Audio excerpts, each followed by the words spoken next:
Bien, bonsoir à tous. Oui, donc je redis, pour ceux qui n'étaient pas là à la première session qui a eu lieu donc le 11 février, ça n'est pas grave. On est sous le chapeau général intuition et synchronicité, mais on va aborder aujourd'hui un prolongement de cela, c'est-à-dire, comme l'indiquait le titre, les 4 lois derrière la fameuse loi de l'attraction. Donc, la dernière fois, on a essayé de donner une définition de l'intuition, puisque ce que je trouve particulièrement intéressant dans cet aspect de l'intuition, c'est que tout le monde en parle, tout le monde a écrit beaucoup de choses là-dessus, mais en fait, peu de gens ont l'air de savoir ce que c'est. Donc, on a donné une définition et puis on a examiné certains aspects pratiques tels que intuition et relation, comment fonctionne l'intuition dans les relations avec les autres, comment fonctionne l'intuition dans des situations de choix, quand on a des choix à faire dans la vie, donc comment écouter son intuition. On a parlé donc d'intuition et de synchronicité, ce que ça va ensemble, et j'ai abordé un petit peu l'aspect intuition et prémonition. Ensuite, je vous ai parlé des 8 pratiques que moi j'utilise pour développer mon intuition. Et on a conclu que pour développer l'intuition, il faut opérer 3 débranchements. Premièrement, débrancher l'emprise de l'hémisphère gauche, et là, tous les moyens sont bons, selon ce qui vous convient le mieux, par le dessin, le vélo, la méditation, etc., la marche, tout ce qu'on veut. Deuxièmement, débrancher mes identifications et comprendre que je suis un être spirituel dont la réalité est dématérialisée, c'est-à-dire que je suis au-delà du temps et de l'espace. Et cet aspect-là, je pense qu'on n'a pas fini, même après des années, à le comprendre, à le réaliser, et à l'approfondir et à le mettre en pratique. Et puis troisièmement, débrancher ma vision linéaire du temps, qui est un petit peu quelque chose qu'on nous a inculqué. Et ce que je disais, c'est que le temps n'a pas toujours été linéaire. Bon. Donc aujourd'hui, on va voir le rôle de l'intuition dans le contexte de la fameuse loi de l'attraction et essayer de comprendre comment tout ça s'imbrique. Alors, la loi de l'attraction, qui est un peu la tarte à la crème, suggère que la pensée positive génère immédiatement des résultats positifs dans la vie d'une personne, alors que les pensées négatives attirent toutes sortes de problèmes. C'est une vision un peu simpliste des choses. Cette loi repose sur le fait que la pensée est une énergie et donc que l'énergie positive attire le succès dans tous les domaines de la vie, y compris la santé, la richesse, les relations, etc. Selon la loi de l'attraction, chacun crée sa propre réalité. Ce sur quoi je me concentre l'attire immanquablement dans ma vie, d'après la loi de l'attraction. On verra que ce n'est pas forcément aussi simple, et c'est ce que je veux aborder aujourd'hui. Cela dit, effectivement, les découvertes de la physique quantique prouvent que la conscience crée la réalité. Donc c'est comme si je créais par la pensée un champ de quantum particules avec le don d'ubiquité, je crée des neutrinos, c'est des ondes scalaires super lumineuses simplement par la pensée qui conditionne notre vie. Et ce serait ce qu'on pourrait appeler donc la loi de la conscience, à savoir que tout dépend de la façon dont je vois les choses, le verre à moitié plein ou à moitié vide, la vie est belle de Roberto Benigni, le chat de Schrödinger et la phrase de Gandhi, soyez le changement que vous voulez voir dans le monde. Or, nous savons finalement assez peu de choses sur le pouvoir réel de notre pensée et de notre esprit. Et de plus en plus, on le voit, la médecine traditionnelle, par exemple, se fait assister par des magnétiseurs et aussi, de plus en plus, on ne peut que constater les guérisons immédiates et incompréhensibles de personnes pourtant condamnées. Donc, par exemple, on a vu qu'il existe des points communs entre les différentes guérisons observées à Lourdes. Et ça, c'est notamment un professeur qui s'appelle le professeur Brendan O. Regan de l'Institut des sciences noétiques de Californie qui a observé que les personnes à Lourdes qui bénéficient de guérisons immédiates ne sont pas en position de demande, mais d'ouverture et d'empathie. Et je trouve cet aspect assez intéressant. C'est également ce que souligne Didier Van Covlert, et il appelle ça les erreurs de guérison, comme par exemple le cas de Rosalie Vildier, qui est un cas assez connu, qui était au dernier stade d'une bronchite tuberculeuse, qui ne voulait même pas aller à Lourdes, c'est sa famille qui lui a dit d'y aller, et en fait elle a été guérie instantanément quand on l'a plongée dans l'eau de Lourdes, alors qu'elle ne priait pas pour elle, mais pour une inconnue, une jeune fille qu'elle avait rencontrée dans le train et qui souffrait de la même maladie. Alors, à ce propos, je ne saurais trop vous recommander les livres de Didier Van Covlert, donc le Dictionnaire de l'impossible, qui est en 3 tomes. C'est absolument fascinant, sur tous ces aspects du pouvoir de la pensée, des guérisons, etc., etc. Autre exemple du pouvoir de la pensée altruiste. Alors, vous savez, enfin certains d'entre vous savent peut-être qu'en 1986, qui était l'année internationale de la paix décrétée par l'ONU, on avait organisé dans 150 pays un programme qui s'appelait l'Appel pour le million de minutes de paix, dont j'étais un des coordinateurs pour la France. C'était un programme fascinant. J'y ai passé 6 mois à plein temps et ça a été vraiment une expérience très très belle. Mais évidemment, je me suis dit après coup, est-ce que ça a eu véritablement une portée dans le monde? Or, j'ai appris récemment que 1 ou 2 ans plus tard, en pleine guerre entre Israël et le Liban, des chercheurs américains reprirent l'idée avec un projet qu'ils ont appelé le projet international pour la paix au Moyen-Orient, en envoyant sur les lieux de conflit un commando de penseurs, ils les appellent comme ça, un commando de penseurs entraîné à la méditation optimiste, avec pour mission de se réjouir en éprouvant un sentiment de paix, en restant dans la conscience que la guerre est déjà finie. Et sur tous les lieux traversés par cet escadron de casques roses, la paix dont ils se félicitaient devenait une réalité. Mais dès qu'ils arrêtaient de ressentir la paix, la guerre reprenait. Et on refit le test plusieurs fois avec le même résultat, à savoir que le rêve de paix l'emportait sur la réalité de la guerre. Donc, je voulais soulever cet aspect parce que je trouve que dans le contexte actuel, c'est tout de même assez intéressant.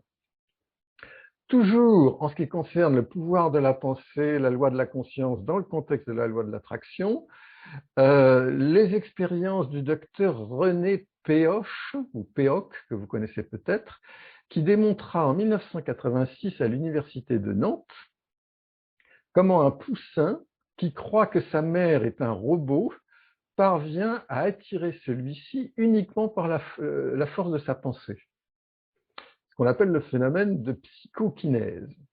Et encore plus fort, le même professeur Péoch a fait une expérience qui a été confirmée par un autre professeur de Duke University sur ce qu'ils ont appelé la rétropsychokinèse, qui a montré que, alors là c'est vraiment très étonnant, une personne peut modifier un événement qui s'est déroulé dans le passé, à la seule condition que cet événement n'ait pas été observé par un être humain. C'est-à-dire qu'ils ont repris ce robot qui avait été programmé pour circuler de façon aléatoire, et la condition, c'était qu'aucun être humain n'observe les mouvements de ce robot. En revanche, un ordinateur a enregistré tous les mouvements du robot dans un fichier Excel. 6 mois plus tard, ils ont demandé à des personnes qui sont qui sont capables de se concentrer, disons, de se concentrer en demandant que le robot aille plus vers la droite ou plus vers la gauche ou plus vers le haut, plus vers le bas et d'écrire noir sur blanc le mouvement qu'il voulait donner au robot. Et effectivement, ensuite, ils ont dépouillé tout ça et ils ont constaté que dans 75% des cas, si je me souviens bien, eh bien, les mouvements du robot s'étaient dirigés plus vers la direction qui avait été donnée par ces personnes, simplement par le pouvoir de la pensée, donc rétroactivement. Bon, c'est quand même intéressant. Bon, ayant dit tout cela, en même temps, si on pouvait gagner le gros lot à la loterie uniquement par le pouvoir de la pensée, ça se saurait. Avoir des pensées positives, c'est effectivement meilleur que l'inverse, et la méditation ou la pleine conscience sont d'excellents outils pour avoir une approche positive de la vie. Mais en plus de cette loi de l'attraction, d'autres lois régissent également notre esprit, notre attitude, nos réactions et la vie en général. Après la loi de la conscience, qu'on vient de voir, il faut parler ou reparler, bien sûr, de la loi du karma, puis nous verrons les différentes formes de ce que j'ai appelé la loi du détachement, et enfin de ce qu'on pourrait intituler la loi de la vie, sachant bien sûr qu'elles sont toutes liées ensemble. Donc commençons par la loi du karma, qui, rappelons-le, n'est ni une loi de la punition, ni synonyme de fatalité ou de fatalisme, comme on veut souvent nous le faire croire. Et même si karma en hindi veut dire action, la loi du karma est surtout une loi de l'intention, intention de l'acte, plus que de l'acte lui-même. En gros, la loi du karma peut se résumer ainsi. J'ai fait une action, prononcé une parole ou même émis une pensée qui ont eu un certain impact autour de moi et qui ont également laissé en moi une trace consciente ou inconsciente. Plus tard, et quelquefois beaucoup plus tard, la vie me présente un événement, une situation, une relation qui va venir réveiller cette empreinte intérieure, provoquant de ma part une réaction elle-même fonction de l'impact émotionnel que cet événement aura éveillé en moi. Ce qui va, à son tour, influencer ce qui m'entoure et renforcer ou au contraire alléger mon empreinte intérieure. J'espère que tout le monde suit. Et ainsi de suite, dans un cercle vertueux ou vicieux. Je vais simplement énoncer brièvement la loi du karma. Donc de là, le concept des dettes karmiques ou des comptes karmiques que nous portons tous en nous et qui peuvent avoir des répercussions émotionnelles si fortes que nous ne pouvons pas toujours contrôler ce qui nous arrive, comme nous le rappelaient si bien les stoïciens. Donc, dans le contexte de la loi de l'attraction, la question se pose alors, quel est le plus fort? Ma pensée positive ou mes empreintes intérieures inconscientes avec tout leur poids émotionnel? Lequel des deux est le plus susceptible d'influencer ma vie présente et future? Même si ma conscience peut créer la réalité, comme on l'a vu, dans quelle mesure est-elle tributaire ou conditionnée par mes empreintes intérieures? Donc les traces ou les restes de traces de mes actions, paroles, pensées et intentions passées. Et donc, dans quelle mesure suis-je vraiment libre de créer ma réalité? Alors en fait, la clé de tout ça réside dans ce que Jung appelle l'individuation, un concept que vous connaissez sûrement, c'est-à-dire l'intégration du conscient et de l'inconscient. Donc l'individu comme un tout, la réalisation de soi. C'est-à-dire de parvenir à cerner de plus en plus ce qui est inconscient en moi, à voir clairement l'inconscient, à l'accepter tel qu'il est, sans jugement, ni doute, ni culpabilité, et à l'intégrer.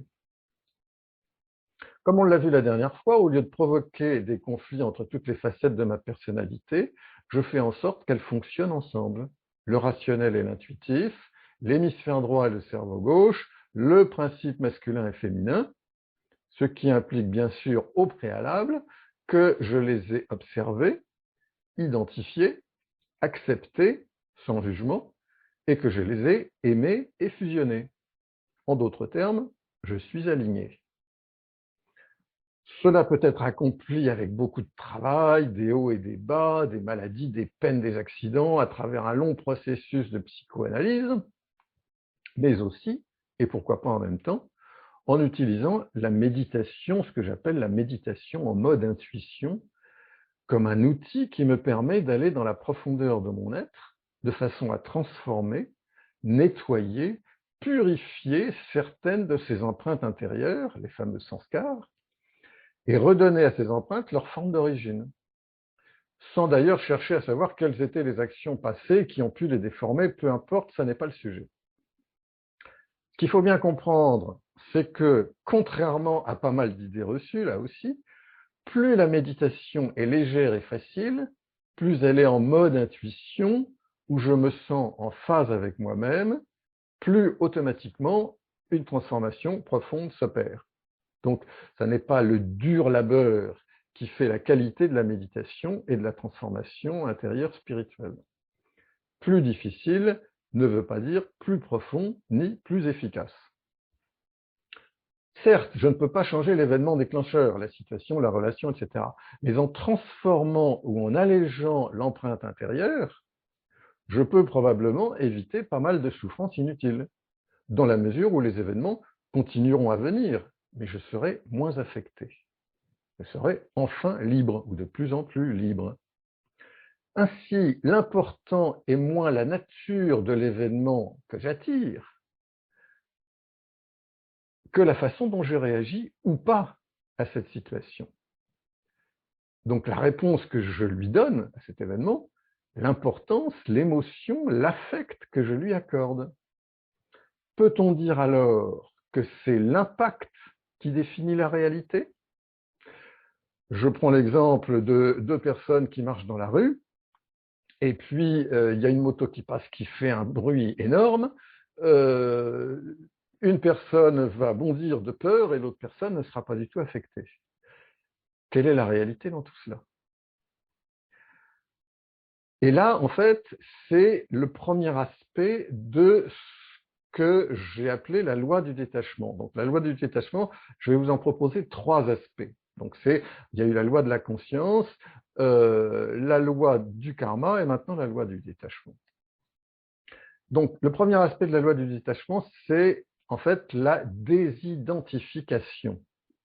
C'est-à-dire la façon dont je me débarrasse de toutes sortes d'identifications que j'ai accumulées comme protection ou comme une façon artificielle de prouver que j'existe. Et il y en a beaucoup. Identification au corps, c'est la première. Identification à la couleur de peau, le fait que je sois un homme ou une femme. Identification à une race, une nationalité, une culture, une position sociale, une profession, une tranche d'âge. Identification à ma voiture, identification à mon équipe de foot, etc., etc. Moins je suis identifié de façon artificielle, plus je suis vraiment moi-même. Et plus je suis vrai dans le sens aligné avec ma forme élevée, moins j'aurai besoin, a priori, de transformer les choses. Moins j'ai à me transformer, moins j'aurai probablement à gérer de situations pénibles et difficiles. Le deuxième aspect de la loi du détachement, que vous connaissez sûrement, c'est lorsqu'on veut absolument que quelque chose arrive et qu'on a l'impression d'avoir tout essayé sans résultat.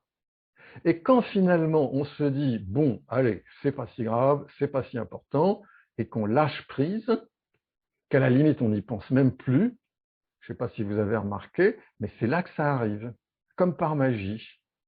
Et après tous ces efforts, plus besoin de travailler dur, les choses arrivent tout simplement. Comme par exemple les voisins bruyants. Je ne sais pas si vous avez ce problème-là, moi je l'ai eu.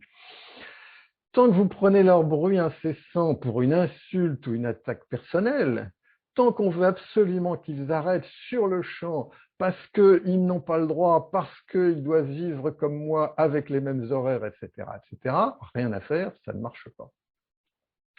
Mais si je réalise qu'ils sont peut-être là pour une raison, qu'ils ont le droit d'avoir une vie différente de la mienne, qu'ils ont le droit d'exister, et si au lieu de cogner au plafond avec mon balai toute la nuit, je leur accorde le respect qu'ils me refusent, si je commence à leur envoyer des bons souhaits, bon, je sais c'est difficile, et que je peux même arriver à les trouver sympathiques, pourquoi pas, il y a de fortes chances que peu de temps après, ils vont déménager ailleurs et qu'ils seront remplacés par un moine ou un yogi qui fait une cure de silence.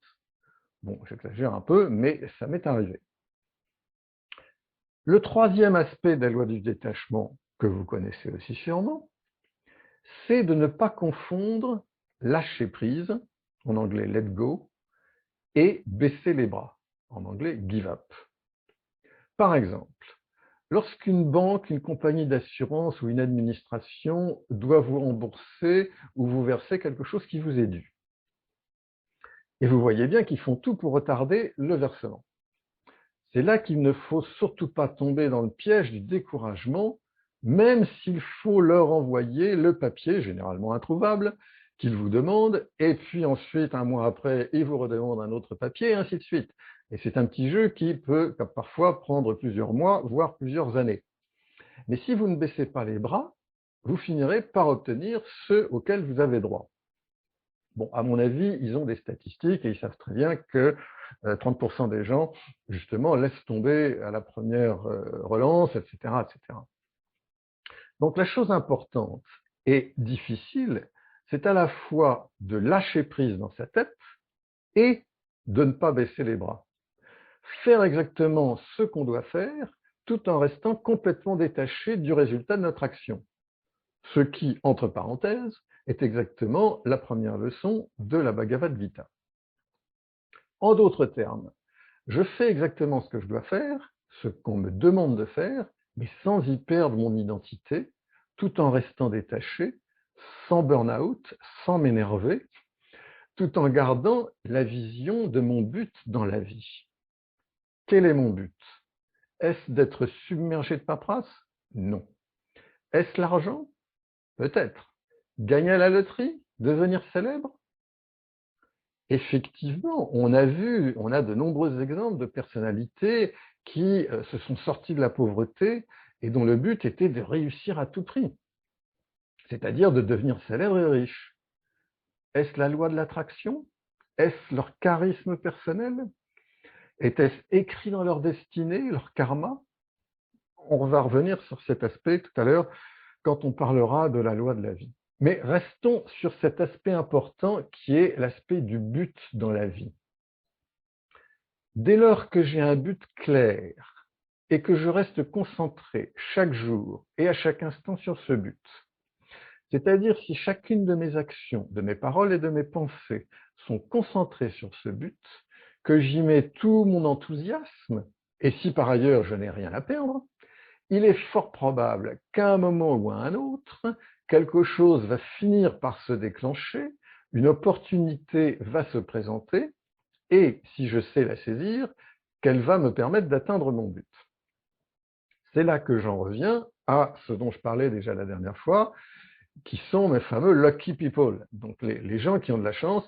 Vous savez, c'est l'étude qui a été faite en Angleterre par ce professeur d'université qui s'appelle le professeur Richard Wiseman, donc une étude sur je ne sais combien de milliers de personnes.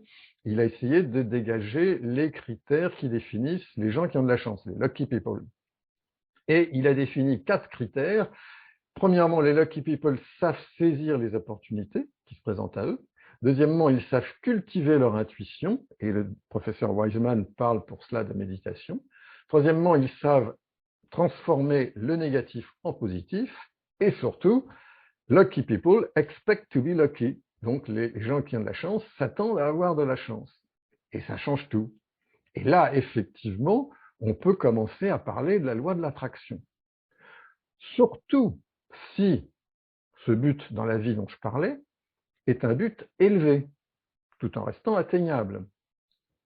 C'est-à-dire si les forces et les pouvoirs que je développe pour atteindre ce but me permettent de rester de plus en plus aligné avec la forme la plus élevée de moi-même, avec qui je suis vraiment. En étant ainsi aligné, je vais développer et fonctionner de plus en plus à partir de mon intuition qui va me guider dans cette voie. Et lorsqu'il y a intuition, on l'a vu la dernière fois, il y a immanquablement ou presque immanquablement synchronicité. Nous avons tous des dons intuitifs, mais ce qui nous empêche généralement de les écouter et de les utiliser sont l'imagination, les projections, les interprétations, les parasites dans la tête, les fake news, etc. Les doutes, et notamment les doutes de soi, les peurs et les désirs. Les désirs cachent l'intuition. Ils endorment l'intuition, on en a parlé la dernière fois, et si mon intuition est réduite ou handicapée, il ne peut pas y avoir d'attraction, ni de synchronicité.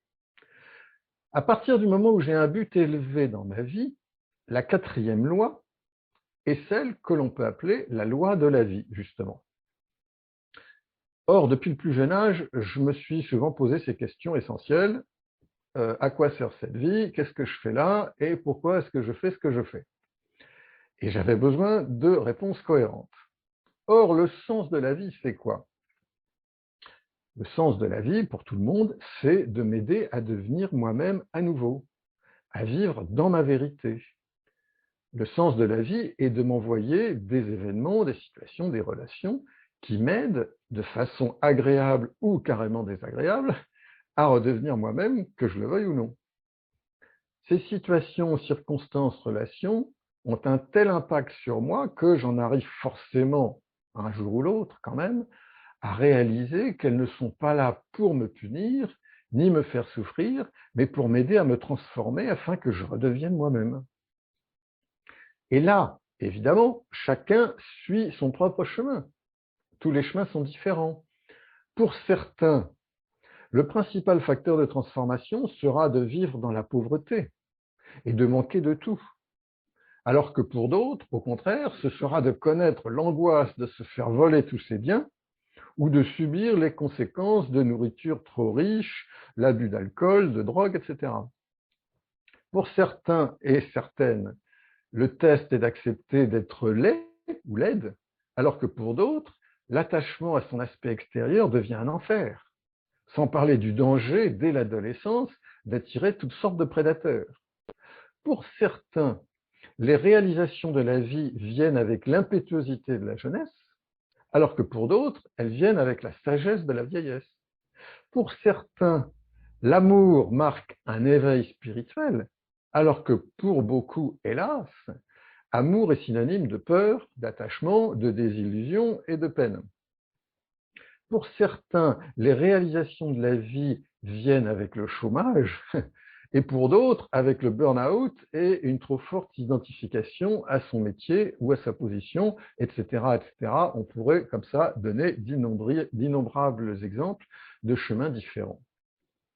Par conséquent, quel que soit mon chemin, le sens de la vie est de m'aider à retrouver mes valeurs intérieures originelles, mes pouvoirs spirituels, ma vérité intérieure, ma dignité, mon intégrité.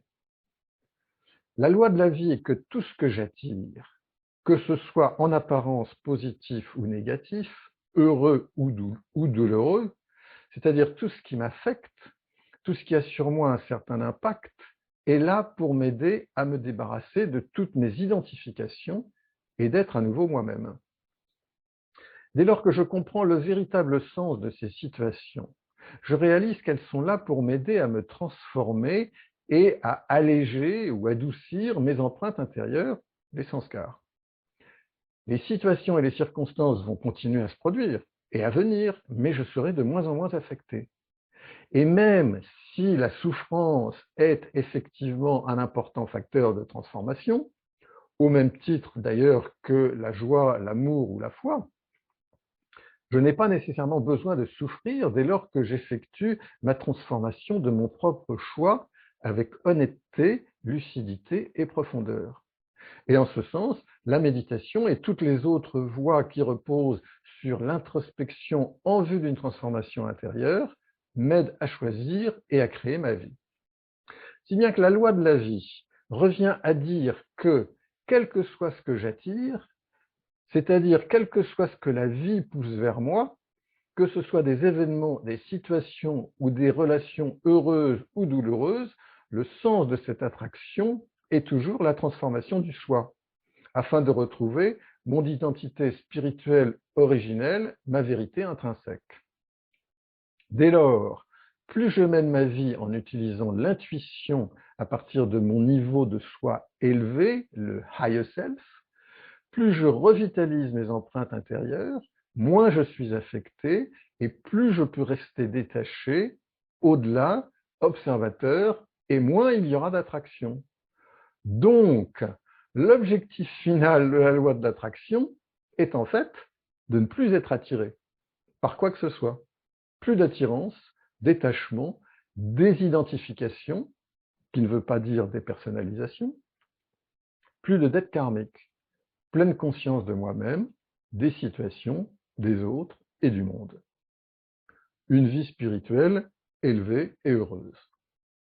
Bon, pratiquement, que pouvons-nous faire? Soit j'attends que la vie me pousse de plus en plus et me mette le dos au mur, soit je comprends par moi-même, en ayant une réalisation claire, que l'objectif est de faire l'expérience de mon niveau de soi élevé au quotidien. Le seul effort spirituel est de rester suffisamment attentif à ma conscience et d'intégrer, mais vraiment d'intégrer dans la pratique, cette vie élevée au quotidien. Donc, attention et pratique.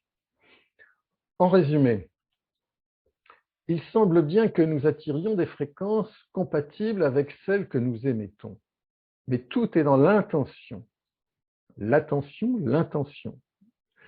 À partir du moment où je suis attentif à rester en mode intuition, dans cette dimension intuitive, subtile, où je me sens bien, en paix avec moi-même, où je suis détaché, désidentifié, où je suis dans mon niveau élevé, altruiste, où je ne risque pas de me laisser piéger par des pensées basse fréquence, où je suis aligné avec ma vérité spirituelle, avec mes empreintes intérieures d'origine, en synchronicité avec moi-même, les autres et le monde, alors oui, j'attire des situations qui sont en phase avec mon développement personnel et spirituel.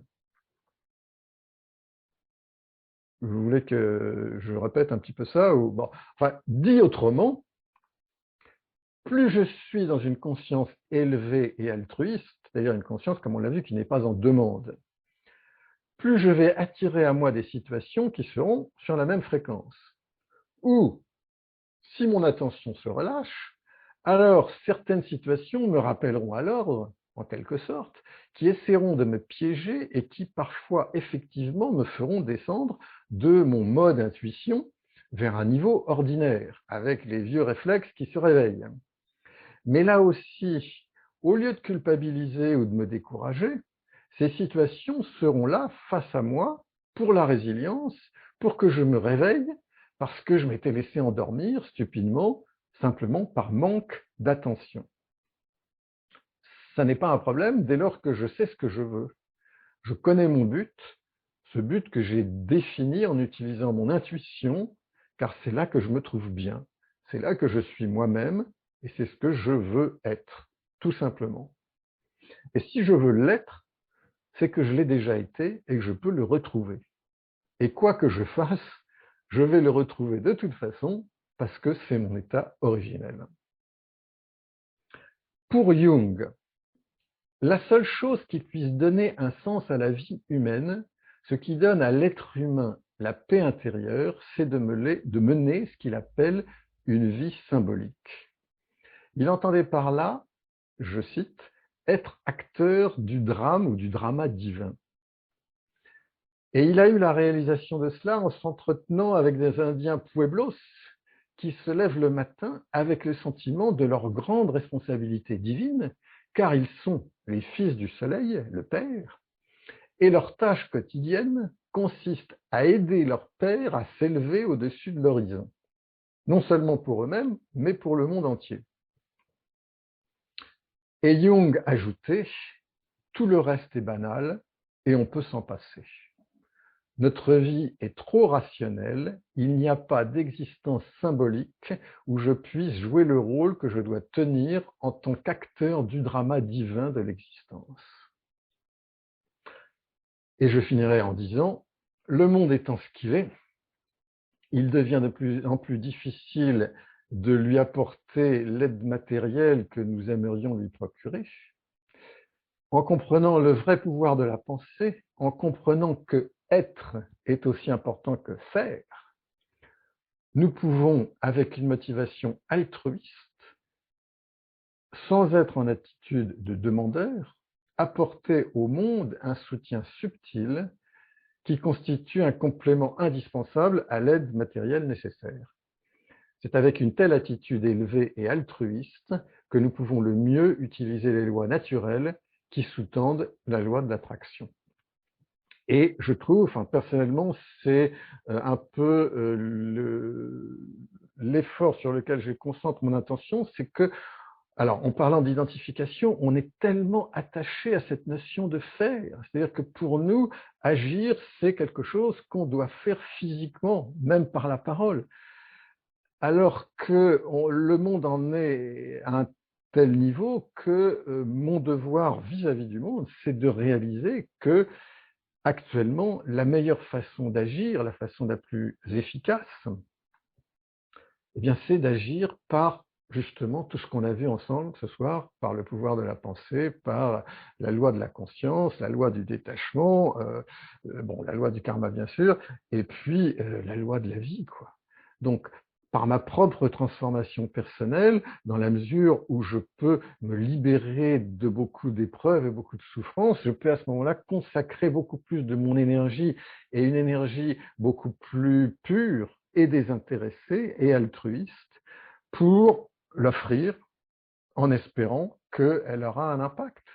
Et avec tout ce qu'on a dit, je pense que vous pouvez mieux mesurer justement l'impact que peut avoir toutes ces réalisations même sur ceux qu'on ne connaît pas et qui sont loin de nous. Voilà, je voulais vous dire cela donc ce soir. Si vous voulez, alors deux choses, on va faire une petite méditation sur ce thème, si vous voulez bien. Et puis, ce que je vais faire, c'est que je vais vous remettre ici, je vous propose, je vais vous remettre un petit message, voilà. Donc, si vous voulez, il faut que je l'envoie. Voilà, si vous voulez continuer cette conversation, vous pouvez m'écrire à l'adresse que j'ai mise ici, spiritualsdg@gmail.com, et si vous m'envoyez un mail, si vous avez des questions ou des commentaires, je vous répondrai par mail pendant le week-end. Donc, parce que là, je dois faire un peu l'animation, parce que notre pauvre animatrice, malheureusement, elle a attrapé le Covid, et elle a l'air de souffrir. Donc, on va faire une petite méditation, si vous voulez bien. Donc, pour ceux qui ne connaissent pas du tout, eh bien, je m'assieds confortablement, je détends mes bras, mes épaules, le cou, etc. Le tout, c'est que le corps ne me rappelle pas à l'ordre par des crampes ou des choses comme ça. Et puis, j'entre dans mon espace intérieur. Mon espace intérieur qu'on peut situer, par exemple, au niveau du front. Voilà. Et mon espace intérieur, c'est cet espace spirituel qui est toujours là, qui m'appartient, dans lequel je me sens bien, en paix, que personne ne peut envahir, et auquel je peux faire appel à tout moment.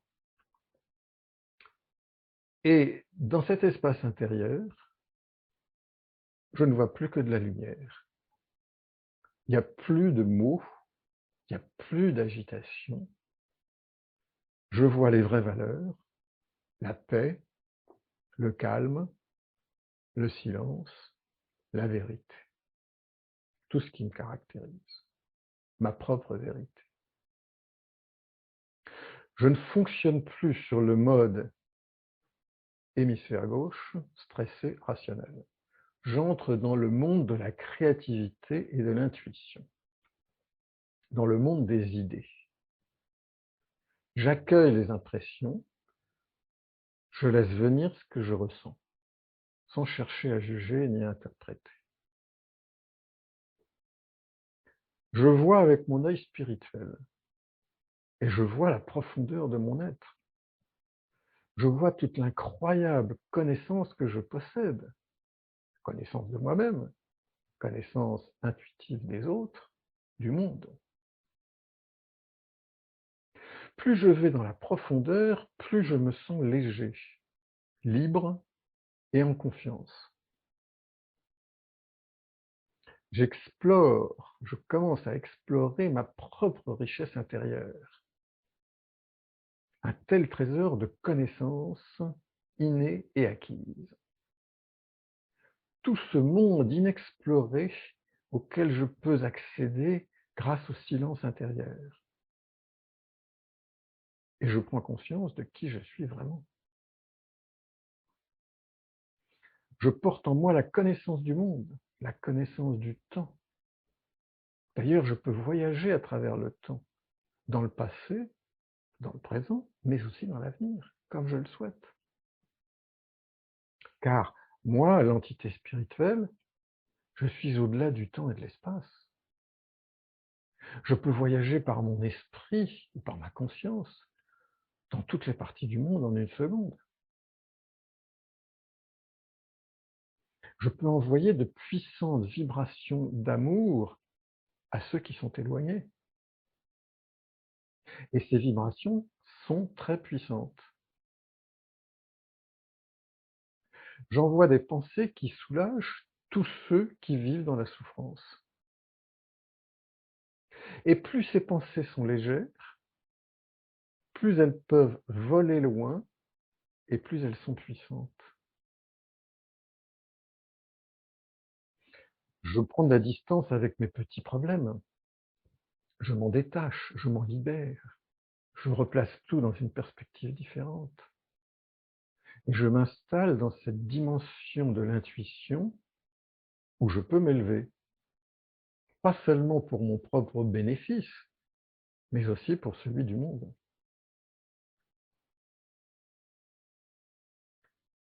Je n'ai pas peur de prendre mes distances par rapport à ma façon de penser rationnelle habituelle. J'ai confiance dans cette partie de moi que je découvre et je décide de l'écouter dès que j'ai une décision importante à prendre, d'écouter cette intuition. Je comprends que le silence n'est pas une perte de temps, car c'est la meilleure façon de laisser l'intuition s'exprimer, de la laisser s'éveiller à ma conscience, de la laisser faire son travail. Je sais que c'est la meilleure voie pour moi, pour mon développement personnel, pour être à ma place, dans mon rôle, parce que je me sens en paix avec ma propre décision. Je me sens calme, je me sens bien. Alors je sais que c'est l'intuition qui s'exprime. Et je sais que tout sera pour le mieux, car je serai au bon endroit, au bon moment. Je suis un instrument et je ne suis plus influencé par la peur, la culpabilité, le doute ou l'ego. Le monde est avec moi et je suis avec le monde. Je suis avec mon vrai moi. Et je peux désormais utiliser toute la richesse qui est vivante au fond de mon être. Je peux maintenant retourner à ma vie en me sentant aligné et confiant, sachant que ce que je vais attirer vers moi sera exactement ce dont j'ai besoin à ce moment-là et à cet endroit-là.